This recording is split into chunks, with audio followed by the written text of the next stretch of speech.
Voglushi 2 vjeçar Granit Sulejmanin nga Mitrovica vuan nga një anomali urologjike.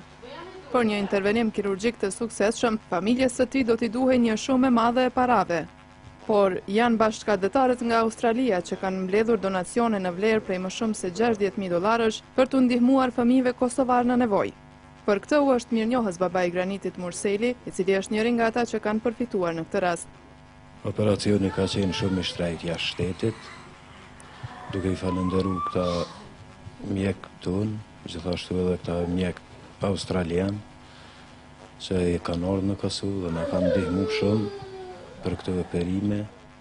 Rasti i Granitit nuk është i vetmi, pasi do të përfitojnë disa fëmijë që kanë probleme të tilla. Kryesisht janë operuar fëmijët me anomali të lindura, të cilët kanë probleme me traktin urinar.